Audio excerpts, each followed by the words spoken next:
Hello, I'm Mike Vrobel from DadCooksDinner.com, and this is how to rotisserie a sirloin roast. I'm cooking a 6-pound center-cut top sirloin roast.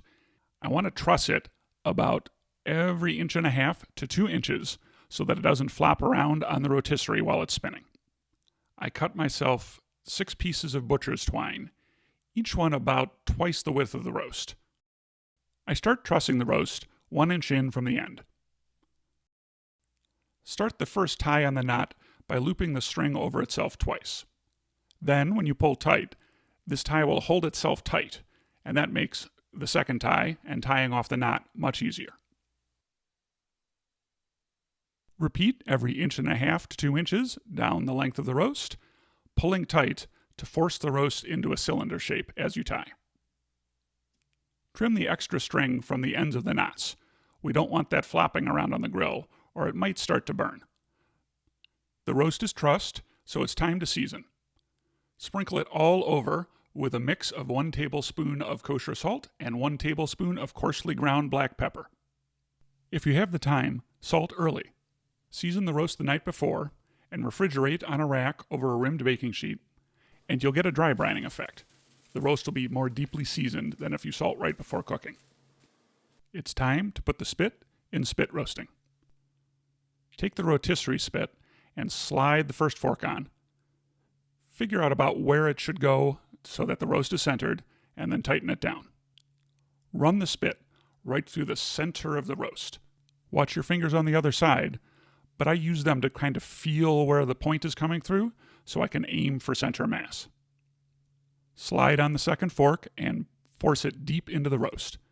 Make sure everything is centered, and then lock down both forks. The sirloin roast is trussed, spit, and ready.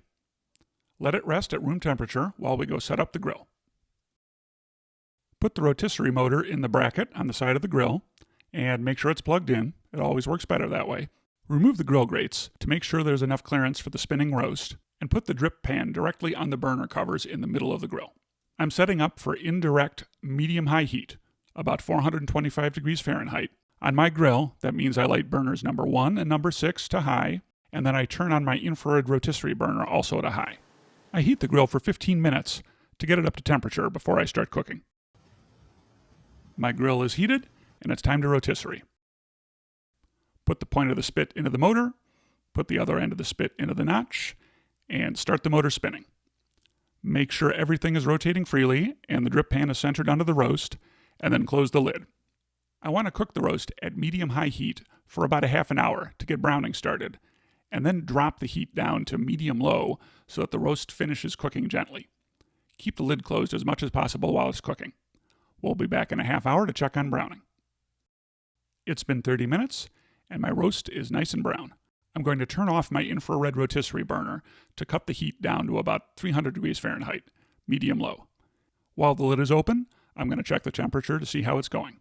I'm aiming for medium rare, with a warm pink center, so I want 120 degrees Fahrenheit in the deepest part of the roast.